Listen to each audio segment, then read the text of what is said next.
Ministerio de Defensa, específicamente donde siempre funcionaba el Centro de Operaciones de Emergencia Nacional, el COI. Hemos estado en reiteradas oportunidades en este lugar cuando veíamos la atención de, por ejemplo, la emergencia generada por el niño costero. Aquí nos reunimos con el Consejo de Ministros para entablar comunicación directa con los gobernadores regionales de las zonas afectadas. También cuando ha habido sismos de magnitud importante y que hemos tenido que establecer coordinación con las autoridades de las áreas afectadas por los sismos. También estamos en el Centro de Operaciones de Emergencia Nacional, el COE. Y es que aquí en el Ministerio de Defensa tienen las instalaciones y la conectividad necesaria para establecer este tipo de contacto a nivel nacional. Y en esta oportunidad, en estas circunstancias especiales por las que vive el Perú y el mundo, en medio de una pandemia, que una de las indicaciones que tenemos que respetar obligatoriamente todos los peruanos, todos los ciudadanos, autoridades o no, es de mantener el distanciamiento social. Entonces, hoy hemos tenido una importante reunión del Foro del Acuerdo Nacional. Este foro que reúne a todos los actores que conforman la sociedad civil, las autoridades, los diferentes niveles de participación de trabajadores, de partidos políticos, de empresas, en este esfuerzo de trabajar de manera conjunta, donde son más de 50 los miembros de este foro nacional, del Acuerdo Nacional. No podíamos hacerlo en un solo ambiente. Esto ha sido una reunión como ahora se tiene que hacer de manera remota, ¿no? Cada quien desde su oficina ha participado. Como parte del gobierno hemos intervenido en esta reunión 128 del Acuerdo Nacional y acompañándome para esta reunión el primer ministro, la ministra de Economía y Finanzas, el ministro de Salud, la ministra de Trabajo, el ministro de Defensa, el ministro del Interior y el ministro de Agricultura. También ha estado conectada en línea la ministra de Desarrollo e Inclusión Social. Ha sido una muy importante reunión que ha superado las 3 horas, porque no solamente han habido intervenciones iniciales de los secretarios ejecutivos del Foro Nacional, el Acuerdo Nacional, como es el señor Javier Iñiguez, quien ha dejado esta responsabilidad y ha cedido la posta al doctor Max Hernández. Ambas personalidades sumamente respetadas por toda la ciudadanía, por sus características, no solamente intelectuales, profesionales, sino personalidades que concitan el diálogo, que promueven la búsqueda de consensos, y en este espacio del Foro del Acuerdo Nacional su participación ha sido muy importante, ¿no? El doctor Iñiguez cede la posta al doctor Hernández y hoy hemos tenido una amplia reunión donde el tema ha sido precisamente la pandemia que vive el mundo y en este caso específico nuestro país referido al COVID-19. No solamente hemos escuchado a ellos dos como directivos, sino también ha participado el Premier, la ministra de Economía. También ha habido una exposición referido al tema de cuál es la situación de la evolución de la enfermedad en nuestro país, con cifras, con datos, con estadísticas, para que en función de esa información puedan intervenir, y aquí lo tengo anotado con los sustantivos, lo sustancial que ha dicho cada uno de los participantes, 18 miembros del Foro del Acuerdo Nacional. Están representantes de los gobiernos regionales, de la Sociedad Nacional de Industrias, tenemos representantes de la Mesa de Lucha contra la Pobreza, de la CONFIEP, también de los partidos políticos que tienen representación en el Congreso de la República. Tenemos representantes el Consejo Nacional de Decanos de Colegios Profesionales, de la Junta Nacional de Usuarios de los Distritos de Riego del Perú, la CGTP también ha tenido las centrales sindicales, Conveagro, la Coordinadora de Frentes Regionales, en fin, y los partidos políticos, como lo hemos dicho también, ¿no? Entonces, si se pueden dar cuenta, ha sido una reunión valiosa porque son diferentes puntos de vista sobre una misma realidad, ¿no? Y como bien lo resumía el doctor Max Hernández, al terminar esta reunión, él manifestaba que en esta, más de 3 horas, se han escuchado propuestas y se han escuchado demandas, y que lo importante es lograr de esas propuestas y demandas llegar entre todos a consenso. Y de eso se trata el Acuerdo Nacional. Por ello es que, como conclusión final de esta reunión, se ha determinado mantener un grupo de trabajo de actividad permanente, donde el gobierno va a participar a través de la presidencia del Consejo de Ministros, el premier aquí presente, con estos grupos de trabajo para que no queden solo como propuestas y aportes sueltos, sino que se vaya trabajando documentos para que de esta forma se puedan también enriquecer las decisiones que como gobierno tenemos que tomar permanentemente. Todos los días tomamos decisiones. Esto es una enfermedad nueva, compleja, que nos obliga a tomar las mejores decisiones. Sin embargo, lo que hace un mes podía ser la mejor decisión a la luz de los resultados, requieren los ajustes necesarios para tener mejores resultados. Y eso no ocurre solo aquí en el Perú. Hemos visto a nivel mundial que cuando empezó esta pandemia se analizaron diferentes alternativas de tratamiento para esta enfermedad, siempre tratando de buscar los mejores resultados. Y ese tratamiento en estos últimos 3 meses han ido variando semana a semana, tratando de ajustar en función de lograr los mejores resultados para la población que está afectada por el virus. Población que en un porcentaje grande no tiene síntomas, pero sí, en un porcentaje menor, pero importante, tiene síntomas e incluso síntomas que agravan y que en algunos casos lamentablemente lleva hasta la pérdida de vidas humanas. Entonces, esta reunión, que es la número 128, hicimos recuerdo que la reunión 127, la anterior, fue a fines del año pasado, donde veíamos cuál era el informe que Naciones Unidas presentaba sobre el índice de desarrollo humano en el Perú. Y veíamos que había mejorado este índice de desarrollo humano en el Perú, pero el principal problema que vimos en esa reunión del Acuerdo Nacional era de que el índice de desarrollo humano del Perú promedio era engañoso, porque en algunas regiones, en algunas ciudades, en algunos centros urbanos, tenías un alto índice de desarrollo humano que escondía un índice de desarrollo humano bajo en varias regiones del Perú, pero que al hacer el promedio nacional tenías un índice promedio aceptable, pero que escondía precisamente la desigualdad que tenemos en el país. Esa desigualdad hoy la volvemos nuevamente a notar. Vemos regiones en el Perú que los efectos del coronavirus, del COVID-19, no son tan fuertes, ni tan complejos, ni devastadores como en otras regiones.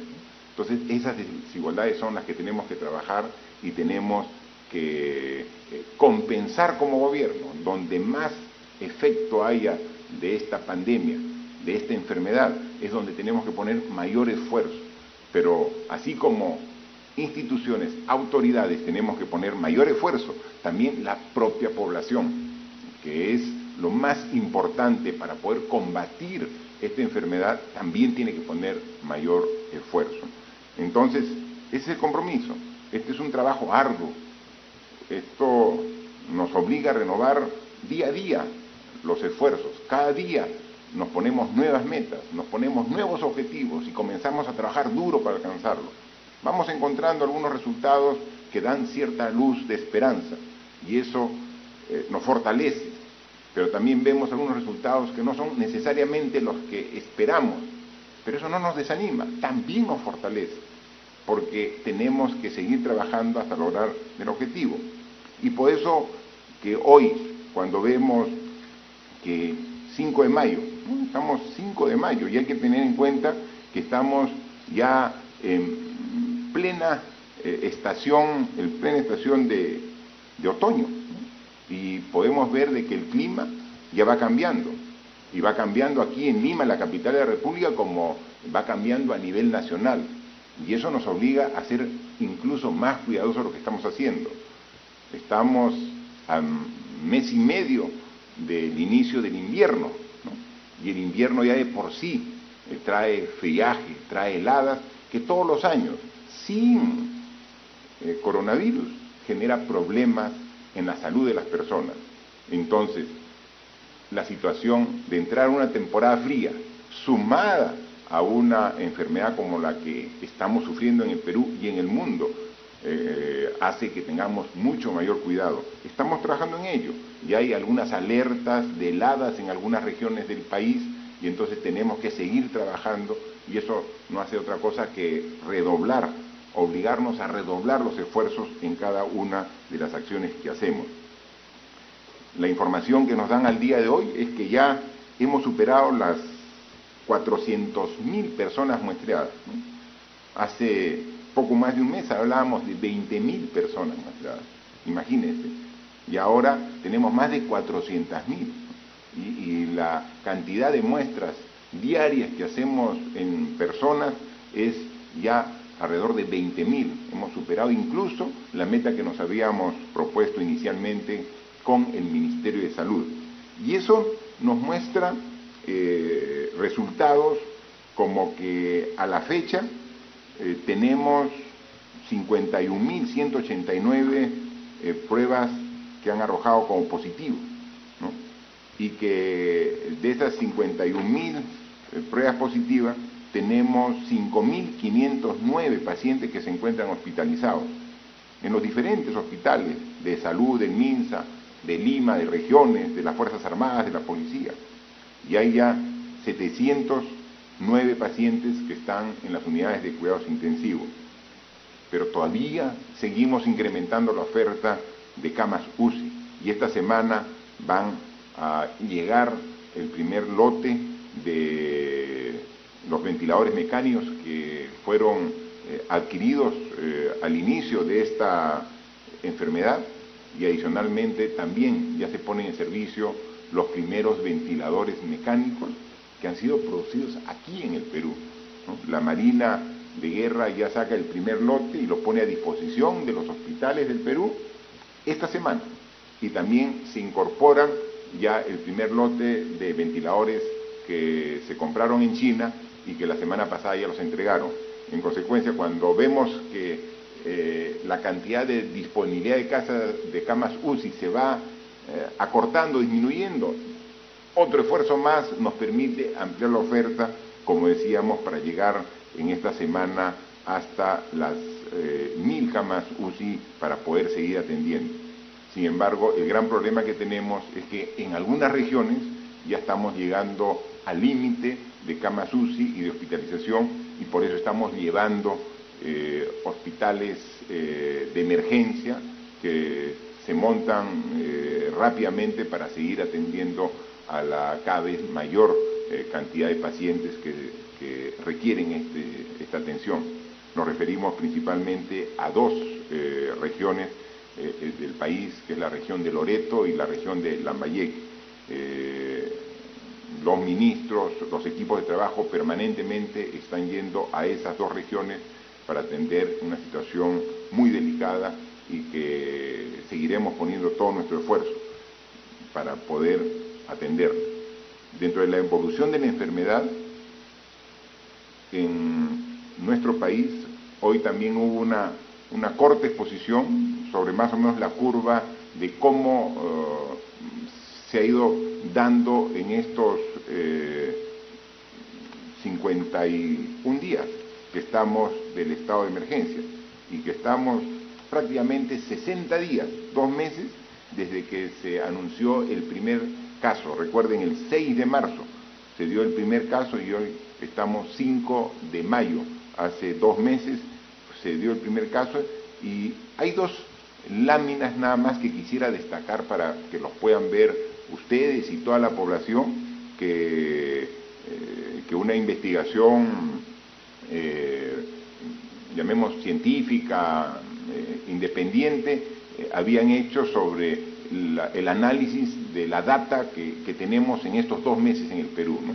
Ustedes pueden ver que aquí hay una lámina y que ustedes la tienen en la pantalla de sus televisores, donde se ven las 3 tipos de curva, ¿no? Y podemos ver que hay una curva que es la más alta, la que tiene el pico más alto.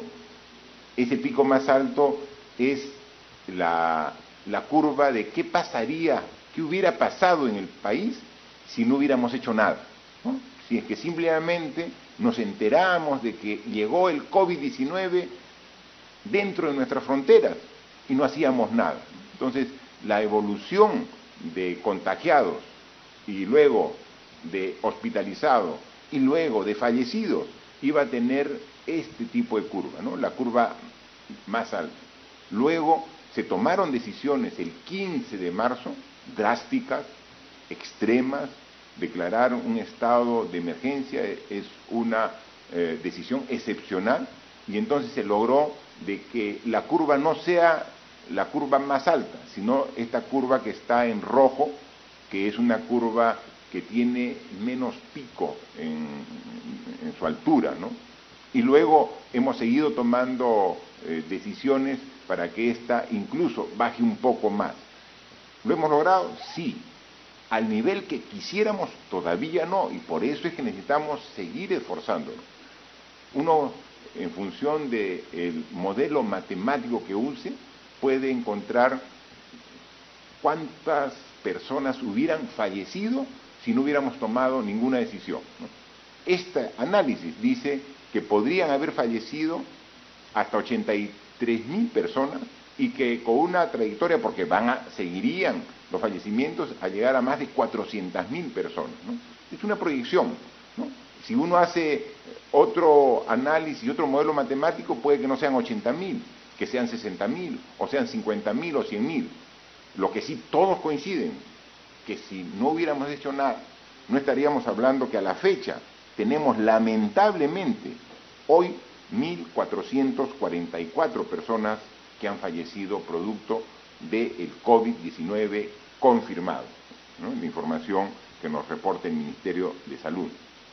Si no se hubiera hecho nada, seguramente eran 50.000, 60.000, 80.000.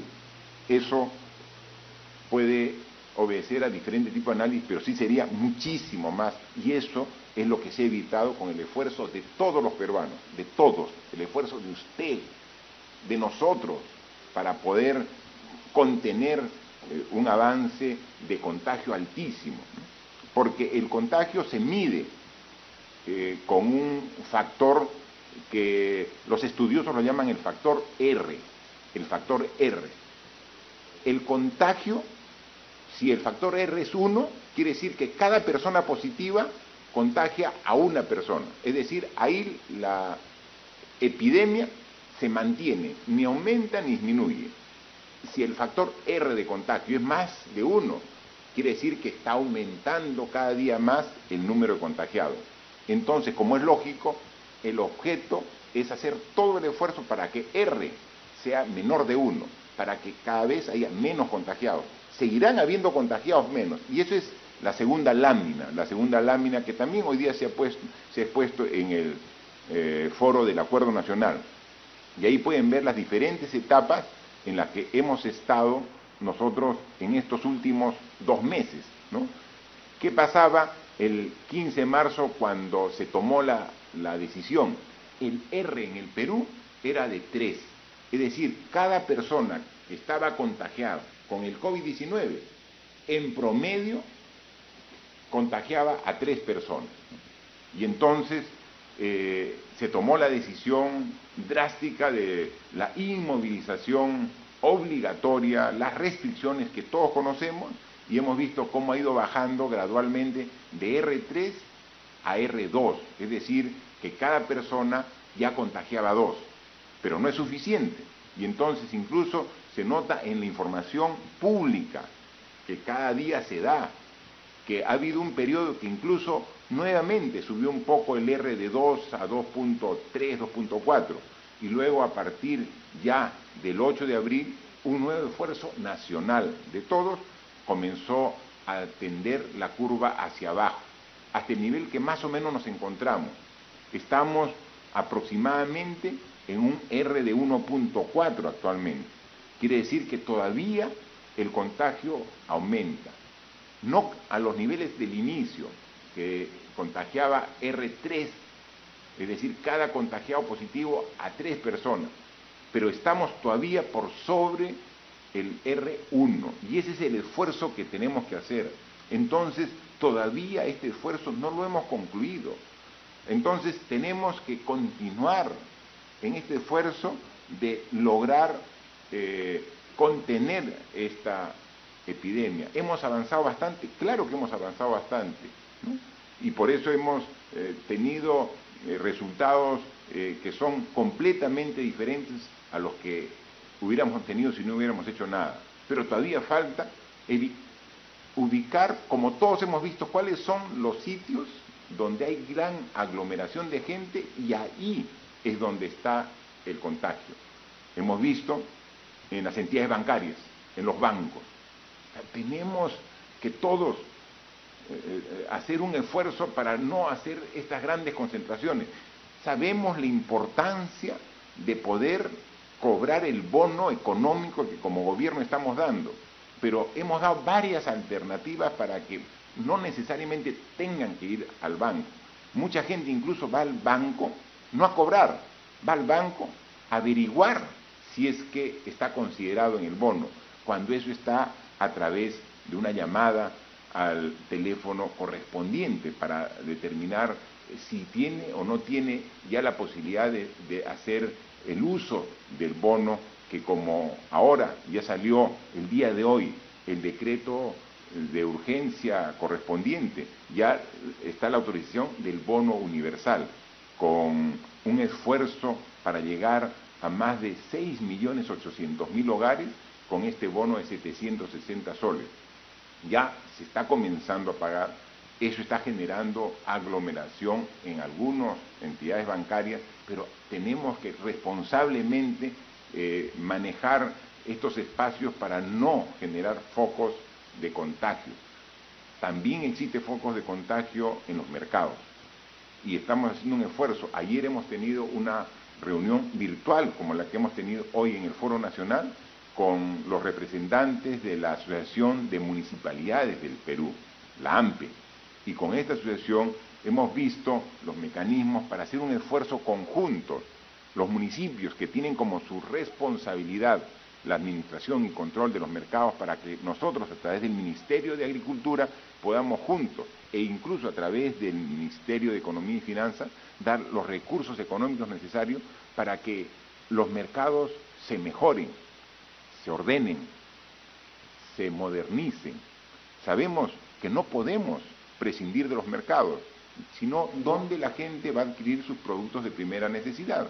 En los mercados, pero mercados que no sean focos de contagio, que no un vendedor que esté positivo esté contagiando a todos los clientes que van a adquirir los productos en ese mercado.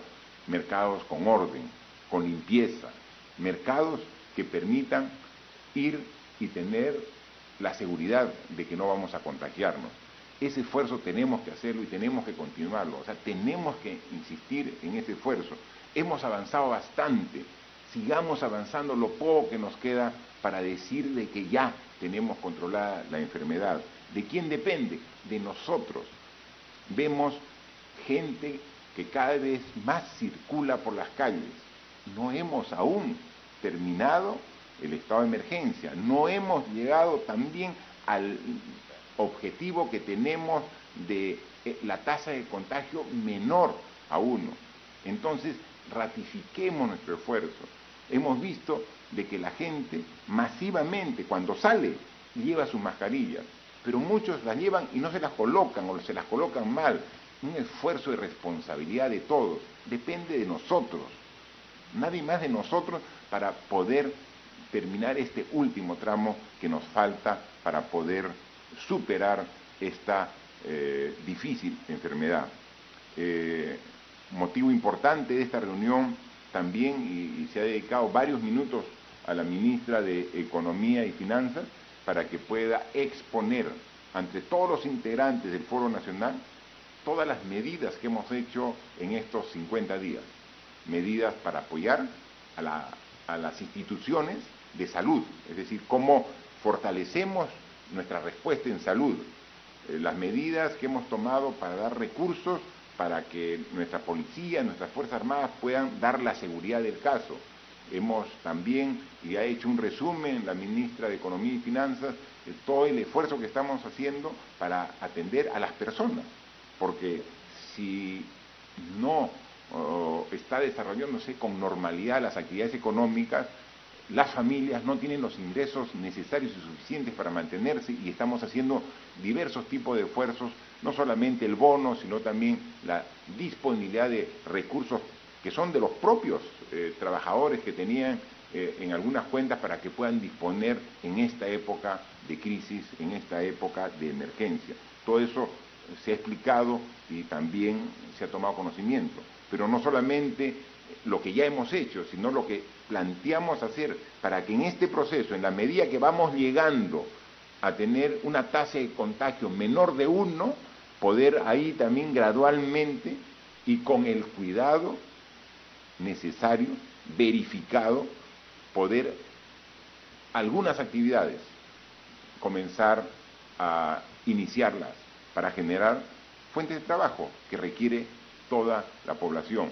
Pero ese es un proceso gradual. Quizás se entendió de que en esta semana, por ser la primera semana de mayo, comenzara la actividad y se generó una expectativa con presencia mucho más de lo normal de personas, de ciudadanos en las calles de Lima y de las diversas regiones del país. No, esto es un proceso gradual, y conforme vaya acreditándose de que está garantizada la seguridad de una actividad para que se evite el contagio con el desempeño de esa actividad, recién ahí se podrá. Por eso hemos dicho, es en el transcurso del mes de mayo que nos hemos puesto como tarea reinicio de algunas actividades. Hay que incidir en los focos de infección, mercados, bancos y también en el transporte público. Estamos haciendo esfuerzos para, con el Ministerio de Transporte, el Ministerio de Agricultura, con el sistema financiero, ver qué medidas adicionales tomamos para evitar que esos focos de contagio sigan manteniendo alta la tasa a nivel nacional.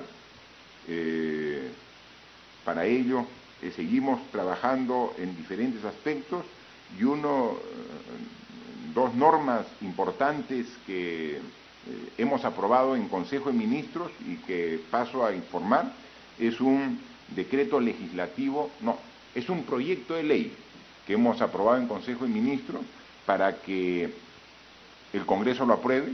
Hoy hemos ingresado este proyecto de ley al Congreso de la República para, a instancias del Ministerio de Justicia, dar algunas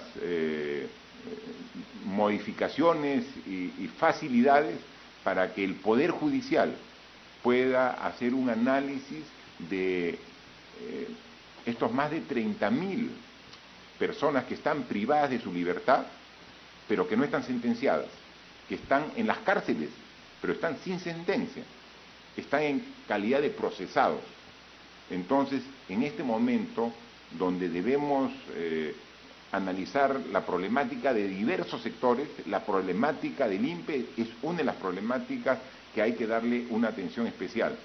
Como Ejecutivo, estamos ya en un proceso de conmutación de penas sin indultos a personas sentenciadas, pero que por sus características pueden salir. Ya salió el primer grupo de personas, mujeres que están en situación con niños menores de 3 años ahí en la prisión, con sus hijitos pequeños, o mujeres que están embarazadas, o que están con enfermedades preexistentes que pone su situación muy comprometida, su situación de salud. Entonces estamos nosotros viendo, pero estamos trabajando con las personas que están sentenciadas, pero tenemos más de 30.000, que es más del 30% de las personas privadas de su libertad que están en condición de procesada. Para eso es que hemos presentado un proyecto de ley que esperemos que el Congreso de la República rápidamente lo apruebe para que el Poder Judicial pueda intervenir en esta situación tan delicada muy pronto, con la urgencia que se requiere esta situación. Adicionalmente, hemos aprobado un decreto de urgencia, específicamente el decreto de urgencia 1476, referido a la educación privada. Lo que queda absolutamente claro es que en el corto y mediano plazo las clases no pueden ser presenciales. Los alumnos de inicial, primaria, secundaria, de educación técnica superior, de educación universitaria, van a tener que hacer todavía por un buen tiempo las clases a distancia. Hemos hecho un gran esfuerzo a través del Ministerio de Educación para que estas clases en todas las instituciones públicas se hagan a través de Aprendo en Clase.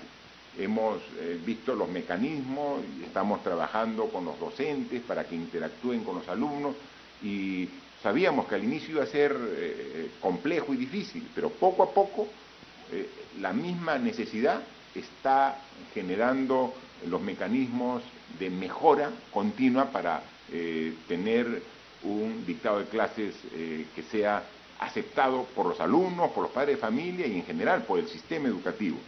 Pero la educación no solamente es la educación pública, también hay educación privada.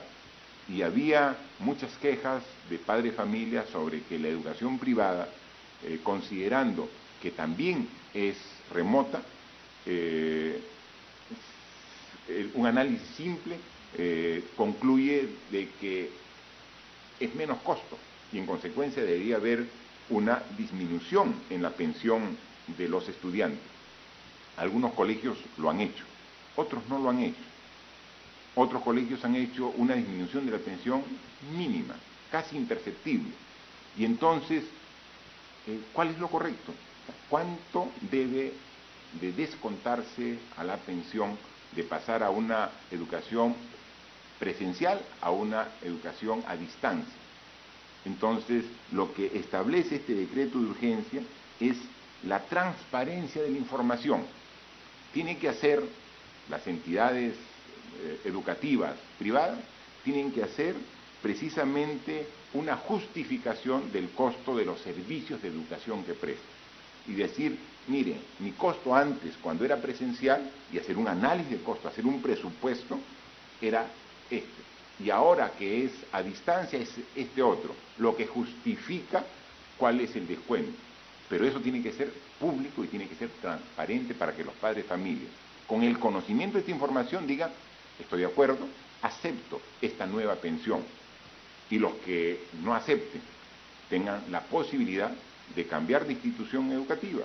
Pueden pasar a otra educación privada que sí les dé los costos que considere convenientes y adecuados el padre de familia, o incluso pueden pasar a la educación pública, que el Ministerio de Educación está en un proceso de abrir nuevamente las matrículas para poder aceptar a los alumnos de la educación privada que no les justifique a los padres de familia el costo de la pensión.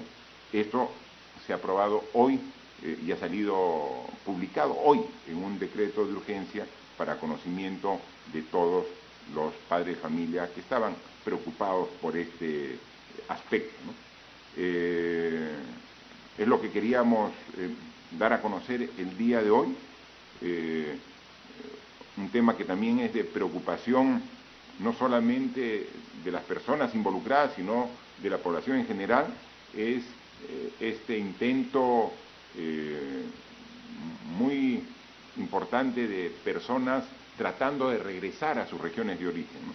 Estamos cada vez mejorando la forma de articulación entre nosotros como gobierno y los gobiernos regionales, y también ya involucrando a los municipios para que puedan recepcionar a sus paisanos, a sus coterráneos que quieren regresar a sus lugares de donde salieron alguna vez, seguramente con otro tipo de expectativas de vida, de trabajo, y ahora quieren regresar porque esta situación de crisis, de emergencia, es compleja para todos, y en consecuencia ya esta coordinación que al inicio fue difícil y que permitía el retorno de pequeñas cantidades de ciudadanos, y a través de un esfuerzo de la PCM, del Ministerio de Ambiente, que le hemos delegado esta responsabilidad a la ministra Fabiola Muñoz, ya se ha logrado trasladar a sus regiones de origen a más de 19.000 personas.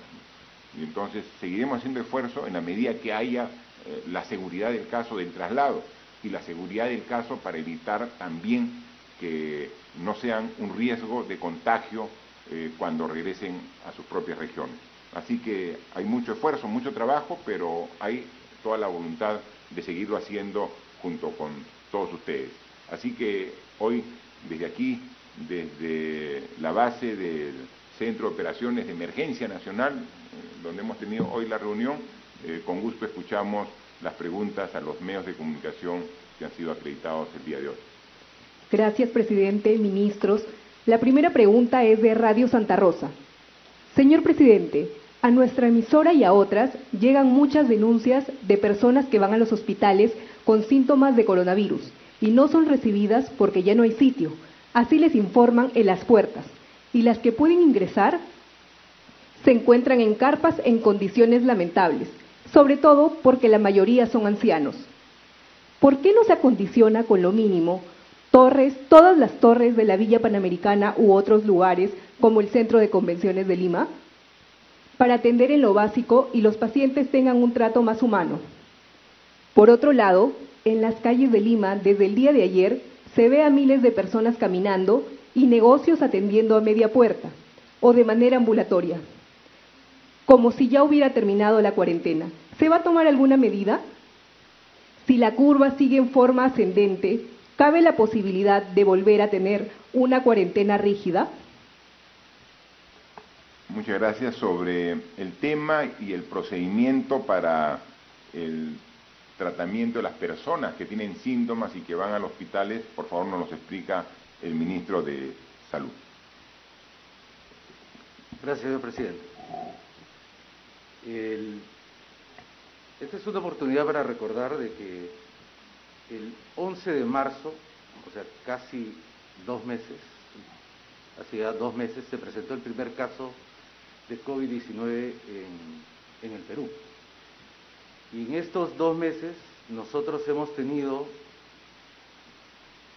55.189 casos positivos que han llegado a nuestros servicios, generando una enorme tensión, tanto para la atención ambulatoria como para la atención hospitalaria. Tenemos hoy día 709 personas que se encuentran en ventilación mecánica. Eso hubiese sido imposible atender con el número de camas que teníamos disponibles en unidad de cuidados intensivos hace aproximadamente 2 o 3 meses, que eran en total 100 camas disponibles en los ambientes de UCI del Ministerio de Salud. Hoy día estamos próximos, en aproximadamente el 15 de mayo, debemos llegar a la meta que nos habíamos planteado de tener 1.000 camas de unidad de cuidados intensivos operando. Pero no solamente hemos ampliado nuestra capacidad de atención en unidad de cuidados intensivos, sino también en la hospitalización. Solo en Lima, habiendo utilizado y habiendo habilitado 4 torres, se ha llegado a ampliar en 1.600 la capacidad de hospitalización de Lima, adecuando esas 4 torres. Este es un proceso progresivo y seguramente vamos a ir ampliando tanto con las otras torres como en el centro de convenciones que se ha mencionado en la pregunta y otras áreas que también están identificadas y están en pleno proceso de desarrollo del proyecto. Además, nosotros, en el esfuerzo de ampliar las camas, ampliar la hospitalización, también hemos tratado de ampliar al máximo la capacidad de respuesta de la consulta externa, porque no todos los pacientes necesitan hospitalización. Entonces llegan a través de lo que se llama el triaje en los hospitales, y estos han sido ampliados en casi todos los hospitales, no solo de Lima, sino de todas las regiones del país. En todos los lugares, ciertamente no se puede hacer las pruebas moleculares ni las pruebas rápidas, debido a que nuestro volumen de pruebas se utiliza tanto para los hospitales como para hacer la búsqueda activa de pacientes en la comunidad. Vamos, después de recibir las llamadas telefónicas, tenemos que ir casa por casa, además de los grupos especiales. No en todos los lugares, ciertamente, se puede garantizar el mismo nivel, la misma calidad de atención, debido a que muchas de estas camas inclusive son adaptadas para poder atenderlo. Este sistema de adaptación, un sistema ya, como usted ha descrito, precario, ha servido para que todos podamos poner a disposición los servicios que teníamos en distintos niveles. Estamos en plena epidemia y el impacto que está teniendo en los servicios, ciertamente en algunos lugares, genera enormes molestias porque la calidad no es la adecuada, no es la esperada, pero ciertamente el esfuerzo que estamos haciendo para atender este inmenso número de pacientes es significativo, y ciertamente trataremos de hacerlo cada vez mejor. Muchas gracias, ministro. Efectivamente, todo esfuerzo que hagamos ahora tenemos que ponerlo a servicio y luego aumentarlo, sumar, ¿no? Ya Salud, que tenía la responsabilidad de habilitar 2 torres más, ya cumplió, están listos para entrar, son 800 camas más y tenemos que seguir viendo. En Lima, con las torres de la Villa Panamericana y la ampliación que está haciéndose en los diversos hospitales grandes que hay en Lima, está sirviendo para atender la mayor demanda que se ha dado en las últimas 2 semanas. Estamos haciendo ahora el mismo esfuerzo en las principales regiones del país.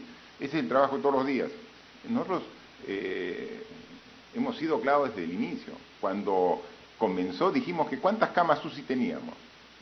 100. Actualmente, ahora hemos dicho que hay más de 700 personas en UCI. ¿Qué pasa si no hubiéramos hecho nada? Si no hubiéramos contenido primero el contagio de esta enfermedad. Hubiéramos requerido pues varias decenas de miles y seguiríamos con nuestras 100 camas. Ahorita ya tenemos una oferta que supera las 800 y que en esta semana queremos llegar a más de 1000. Entonces es un trabajo de todos los días, pero no solamente en UCI, sino también en las camas de hospitalización.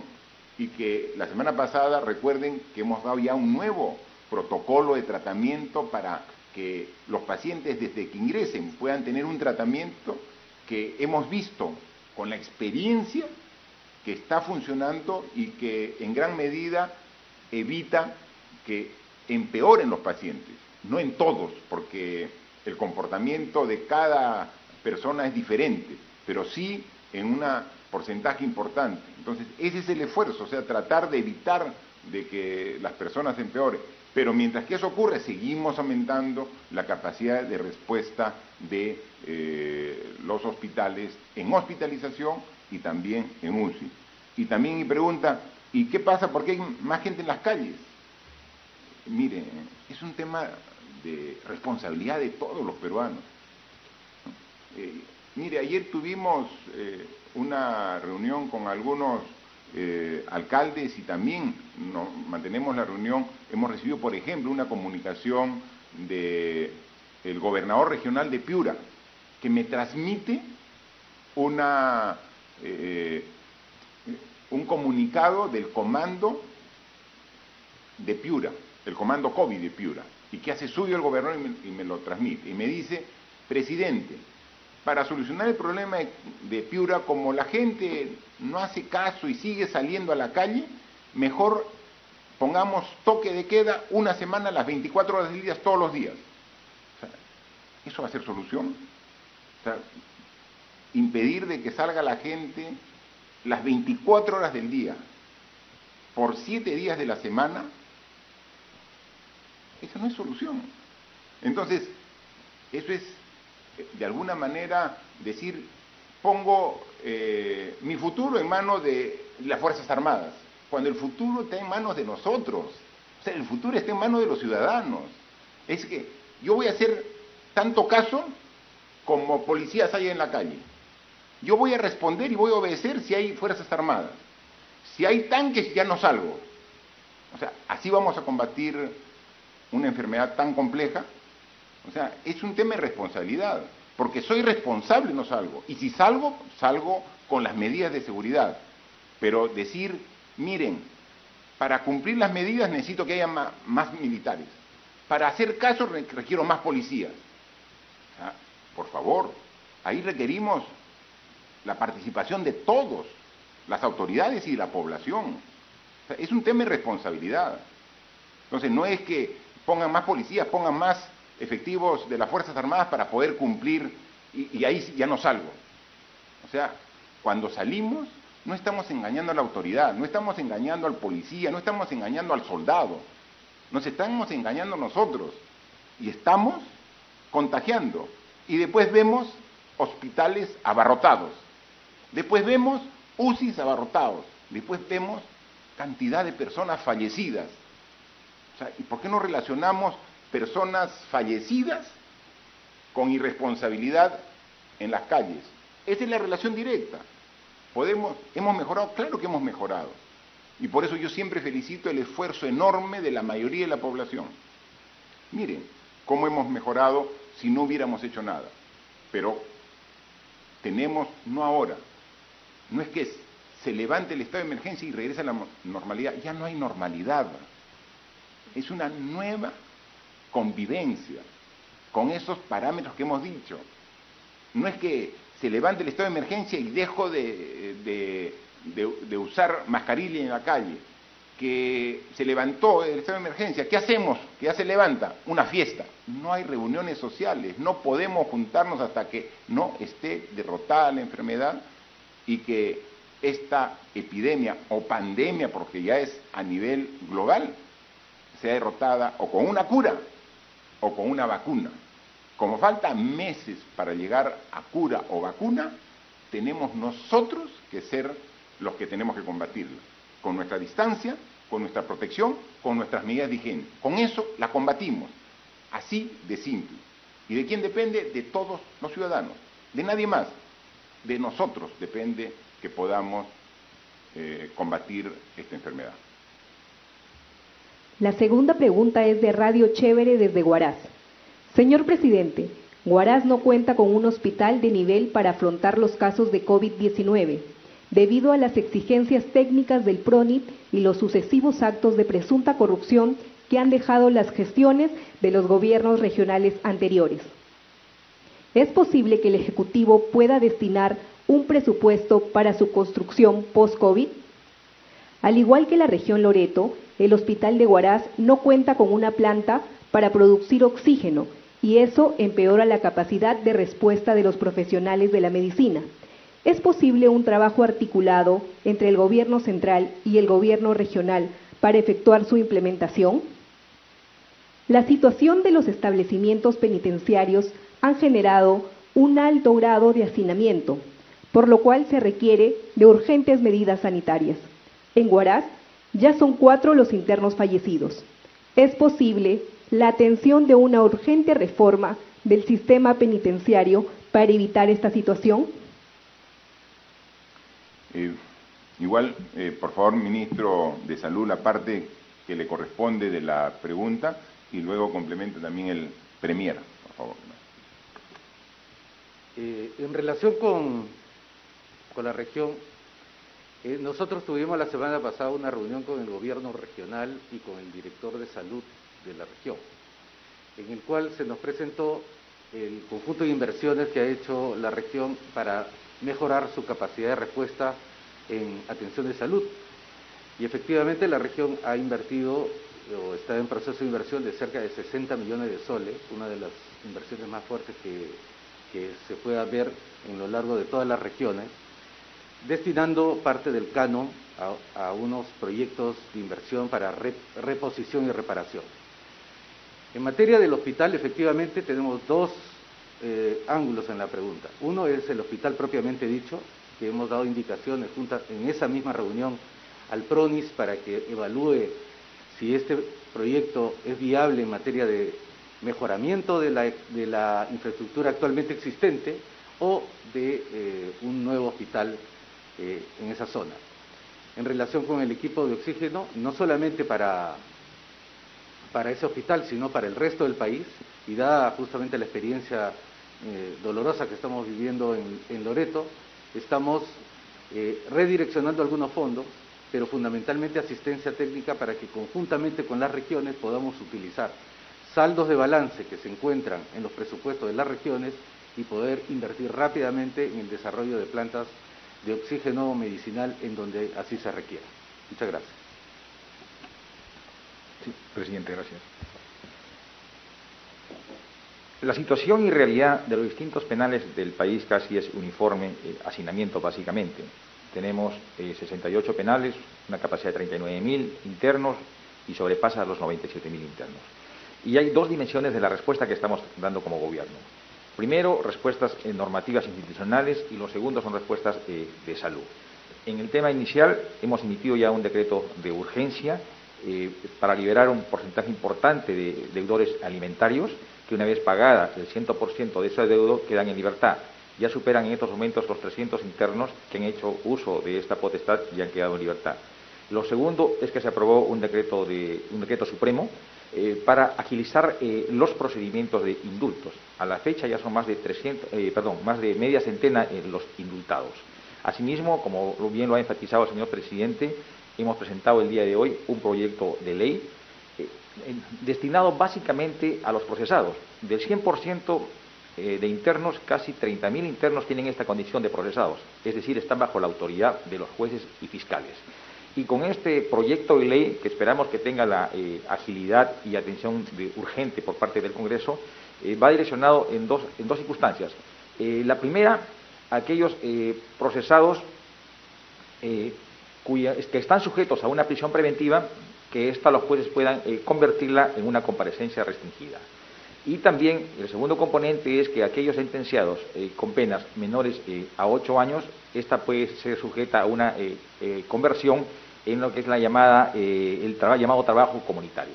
En el tema de salud, ya se ha enfatizado, son distintos componentes que hemos tomado como gobierno. Primero, que es el equipamiento e implementación con lo que son insumos tanto para el personal como para los internos. Lo segundo, se ha instituido un comando de COVID-19. Lo tercero, se está contratando más de 300 médicos y enfermeras. Lo cuarto, se ha acudido a una fumigación masiva de todos los establecimientos penitenciarios. Lo quinto, se han habilitado espacios en los propios penales para tener una atención focalizada en aquellos internos que están sujetos a lo que es el contagio. Lo sexto es que un número importante de pruebas rápidas han sido puestos a consideración del INPE para que en una primera etapa pasen por esta prueba los agentes penitenciarios. Y asimismo se ha dotado de más de 100.000 mascarillas renovables, ya no solo para los agentes penitenciarios, sino también para los internos. Hay un hecho que destacar. Un primer foco de atención fue el penal del Callao, Sarita Colonia, donde hay resultados bastante interesantes. Con tratamiento médico se han recuperado un número importante de internos que estaban sujetos a este contagio. Pero la pregunta incide en un tema de fondo, ¿no? Una reforma penitenciaria. Y bien lo ha dicho el señor presidente en la reunión que hemos tenido a horas de la mañana con la Guardia Nacional. Esta dura lección que significa esta enfermedad también nos da una gran oportunidad de poder abordar con prontitud a la solución de problemas estructurales. Y el sistema penitenciario es un problema estructural. Por eso se hace necesario hablar de la reforma del sistema penitenciario. Y aquí tenemos un delicado contencioso, porque tradicionalmente el tema penitenciario era una materia vedada, prohibida, y simplemente se restringía a elevar penalidades. Cuán importante hoy que todos los sectores se sientan involucrados, sensibilizados y que nos permitan asumir como una política de Estado una revisión de lo que significa en estos momentos el sistema penitenciario para nuestro país. Tercera pregunta de Huilas TV. Una reciente encuesta habla de la aprobación en su gestión con un 82%. Sin embargo, en la práctica, la realidad demuestra que aún hay falta de reacción en algunas regiones como Iquitos con la falta de oxígeno. A esto se le suma que ya se acerca el levantamiento de la cuarentena, pues la gente sigue saliendo a las calles. ¿Qué estrategias va a tomar el gobierno ante esta situación? ¿Cuáles serán los nuevos protocolos ante la ola de contagios? ¿Cómo van a contener el virus sin la cuarentena? Si nos podría el ministro de Salud dar algunas referencias del esfuerzo que estamos haciendo para atender la crítica situación que hay en la región Loreto, en la ciudad de Iquitos, que hace referencia a la pregunta. Sí, bueno, a mis compatriotas de Iquitos sirva esta oportunidad para solidarizarme con la crítica situación que se viene viviendo con la presentación de la epidemia en esa zona, especialmente con mis colegas, amigos. Yo el día de ayer tuve la oportunidad de visitar algunos establecimientos de salud y dentro de los establecimientos de salud la zona de hospitalización, incluso la unidad de cuidados intensivos, donde tengo un muy amigo mío viviendo un drama en ese hospital.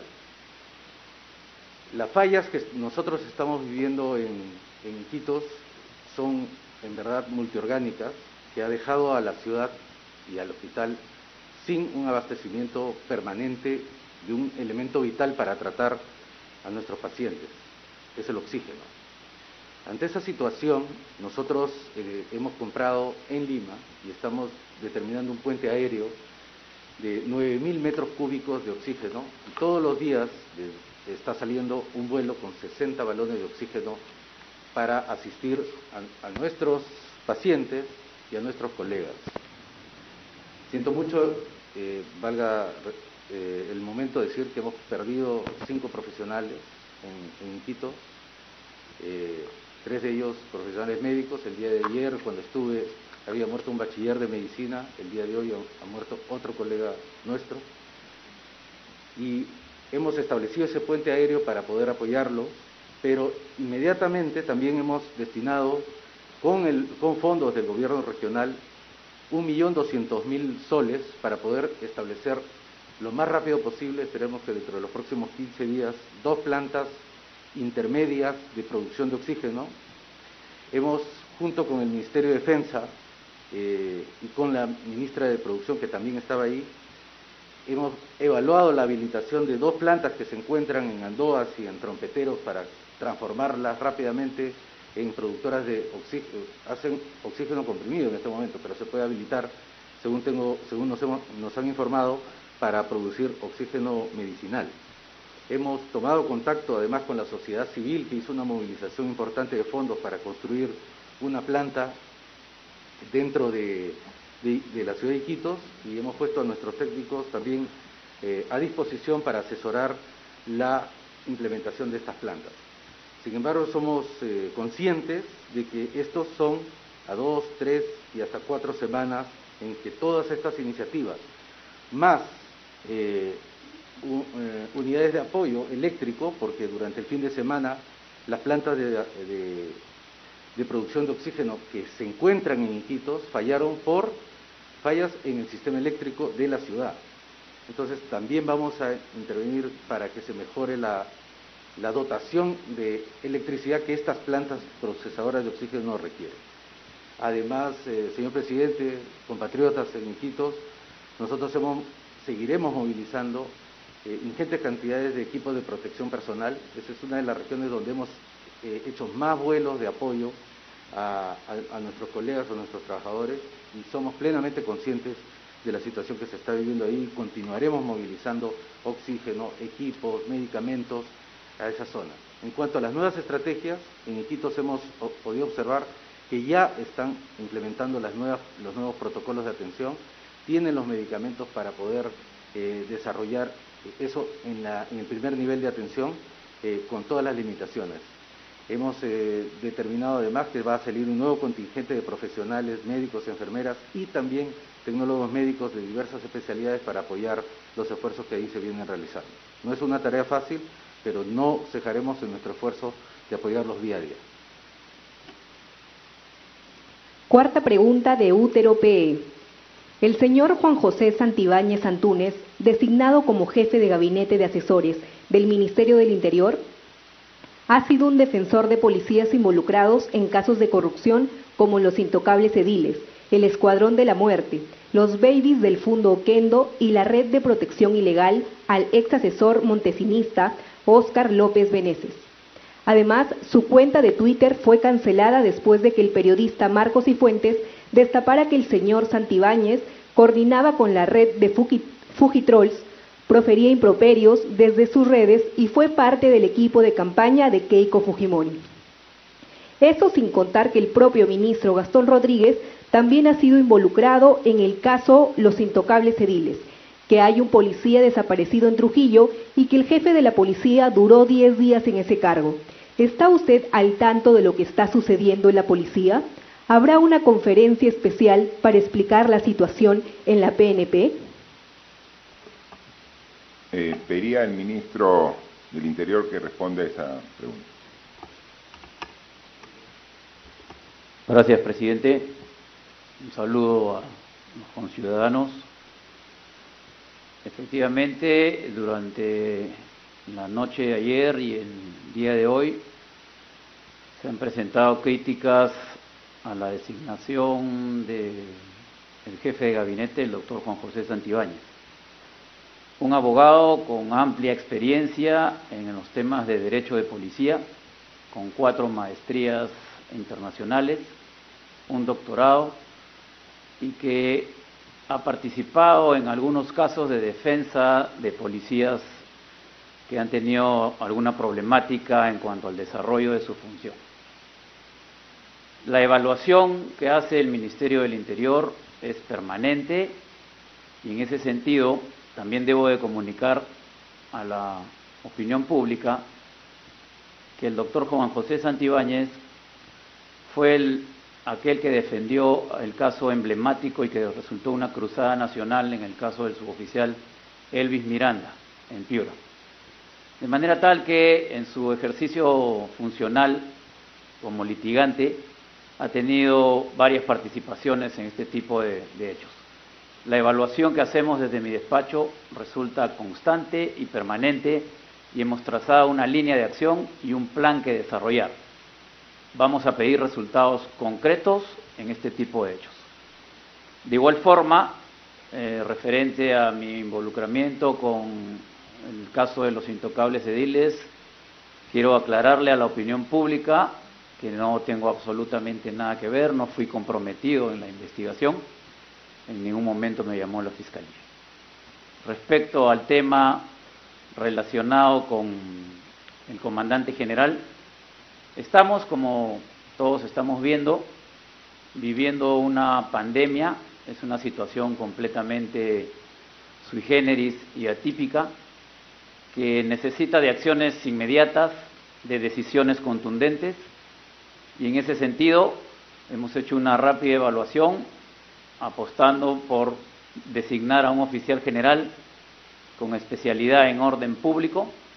Es momento de tomar decisiones y de asumir responsabilidades. Y creemos que en ese sentido la designación del general Héctor Loaiza Arrieta contribuirá a lo que se viene posteriormente cuando se levante la cuarentena y en las acciones que la Policía Nacional del Perú desarrolla a lo largo y ancho del territorio nacional. Solamente complementando la respuesta, la disposición que di yo al ministro del Interior cuando asumió el cargo fue absolutamente claro. Fue una disposición que, entre muchos aspectos que tenía que ver en esta institución tan importante en estos momentos y en el acontecer de la vida del gobierno del Estado, como es la Policía Nacional, tenía que ver principalmente 2 temas.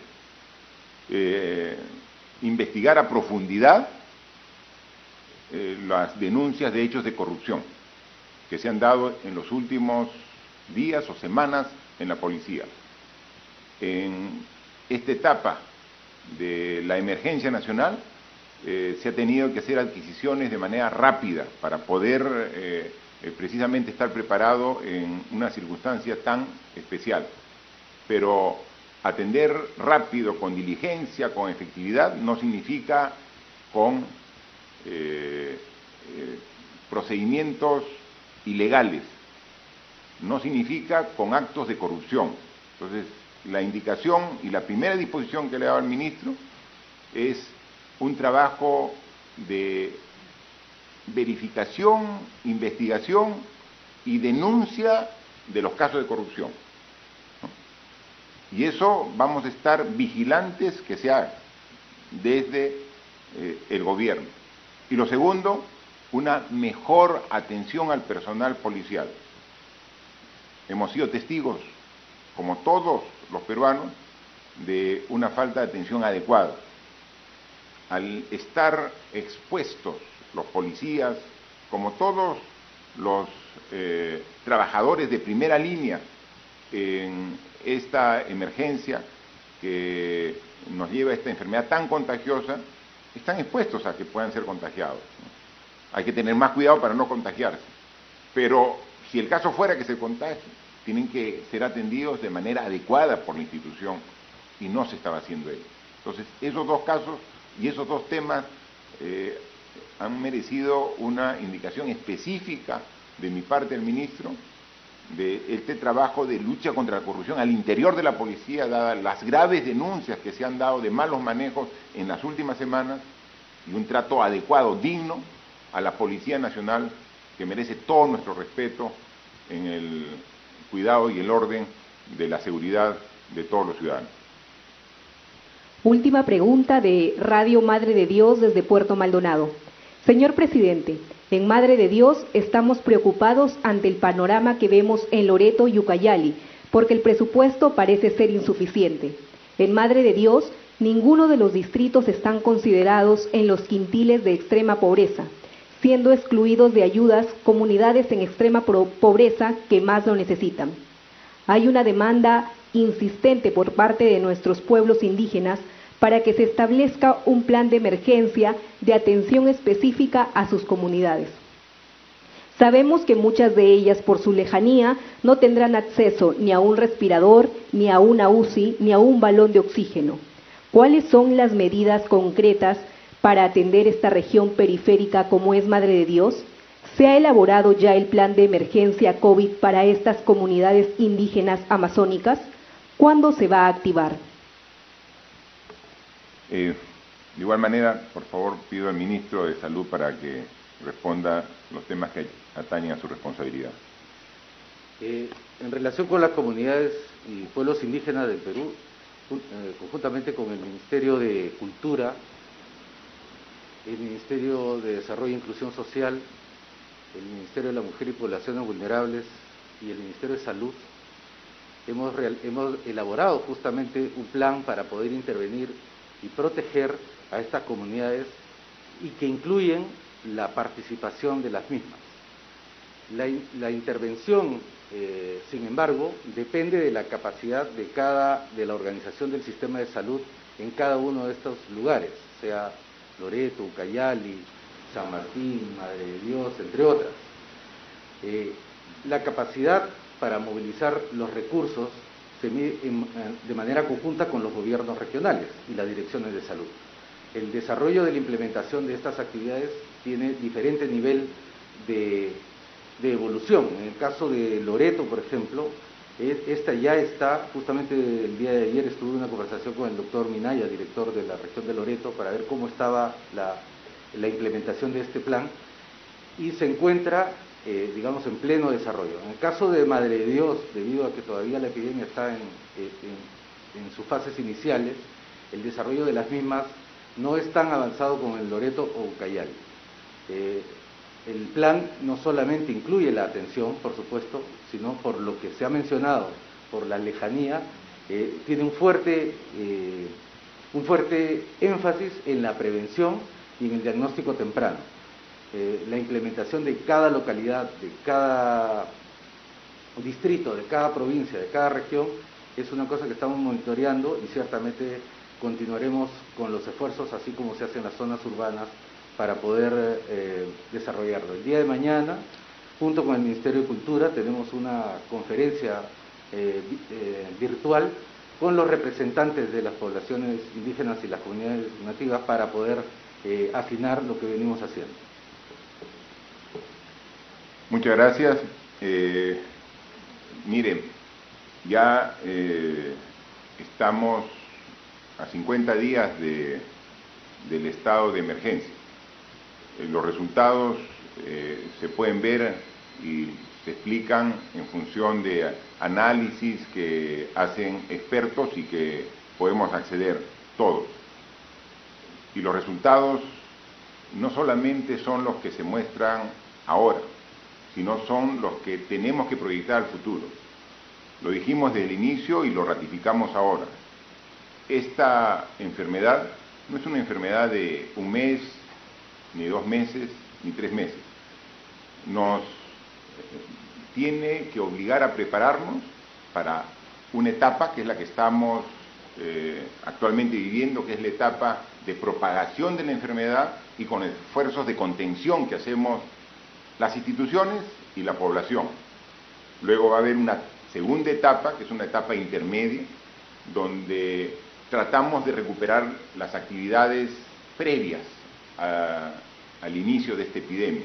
Y luego, a partir del próximo año, es donde planteamos nuevamente el retorno a esa senda de progreso y desarrollo que queremos todos los peruanos.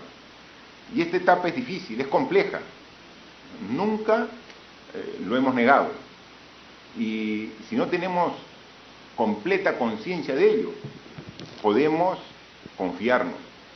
Y lo peor que puede pasarnos a los peruanos es confiarnos.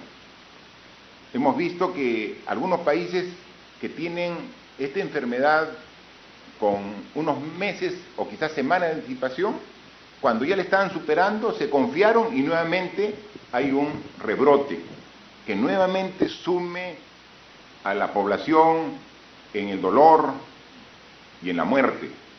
Entonces, lo que tenemos que hacer responsablemente todos es ser conscientes de que el futuro está en nuestras manos, depende de nosotros, de todos, de la unidad de los peruanos. Justo es en estas épocas, las más difíciles, donde salen voces discordantes, donde salen voces de desaliento y que tratan de contagiar ese desaliento en la población. Y eso sería lo peor que nos pueda pasar como sociedad. En uno de sus análisis, la ministra de Economía me decía de que la consecuencia económica de esta crisis puede ser similar a la consecuencia económica que tuvo el Perú después de la guerra del Pacífico, la guerra con Chile. Imagínense, una guerra convencional, una guerra de ejércitos, una guerra que generó muerte, destrucción, pero dejó mucha pobreza, porque se cayó completamente la economía y 2 años estábamos con indicadores bajísimos. Esas consecuencias que tuvimos hace más de un siglo son similares en la situación económica que podríamos tener. ¿Y qué reflexión podemos hacer de la guerra del Pacífico? La guerra con el vecino país del sur, ¿no? Que en ese tiempo le encaramos divididos. Ese fue nuestro principal error, divididos, cuando deberíamos estar todos juntos, con un solo objetivo, responsablemente, sabiendo que iba a haber bajas, pero con una convicción de salir adelante todos juntos. Nos dividimos los peruanos.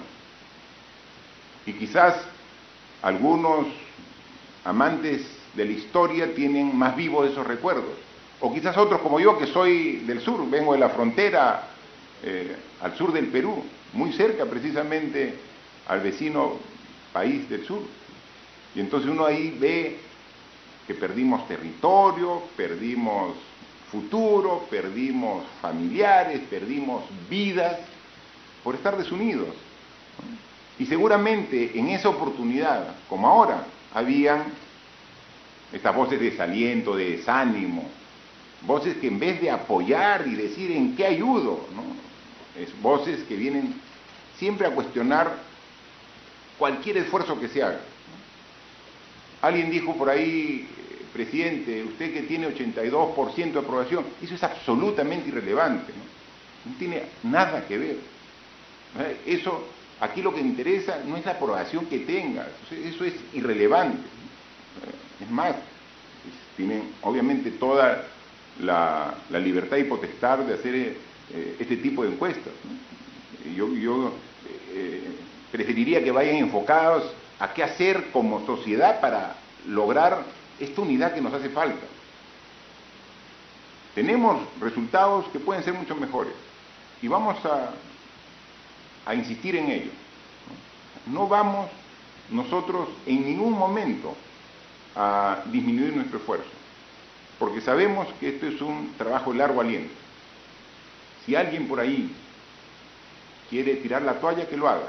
Si alguien por ahí quiere abandonar el esfuerzo, que lo haga. Nosotros no.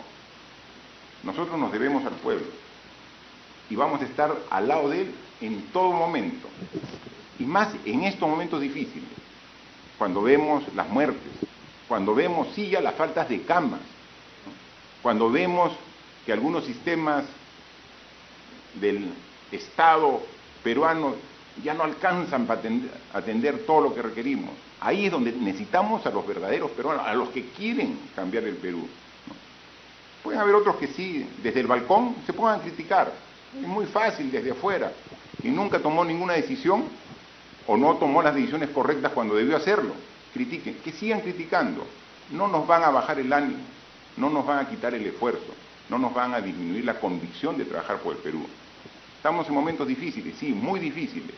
Y por eso yo llamo a la conciencia de toda la población. Seguiremos aquí de la mano con nuestras Fuerzas Armadas, con la policía, para poner orden donde se necesite. Pero el principal orden que debe poner es el propio ciudadano, en su casa, en su cuadra, en su distrito, en su barrio. Ahí, organización para poner el orden que se requiere. No es necesario solamente esperar que venga las fuerzas públicas para recién ordenarlo. No, nosotros mismos tenemos que dar el ejemplo, y lo vamos a hacer, y vamos a tener y el refuerzo y la moral de la policía y Fuerzas Armadas está al tope para seguir trabajando. Queremos que esa moral también esté en cada uno de los ciudadanos del Perú. Moral arriba, vamos a salir de esta. Estamos en momentos difíciles, pero juntos vamos a salir. Tengan esa convicción que juntos lo vamos a hacer. Muchas gracias. El mensaje entonces del presidente: el gobierno no va a bajar la guardia. Se ha dado a conocer ya de más de 400.000 personas que han sido muestreadas. A la fecha, 51.189 pruebas han arrojado positivo. La información que tenemos entonces desde el puesto de comando de la FAP, donde funciona el comando COVID y Te Cuido Perú en el distrito de Jesús María. Adelante con la programación habitual de TV Perú.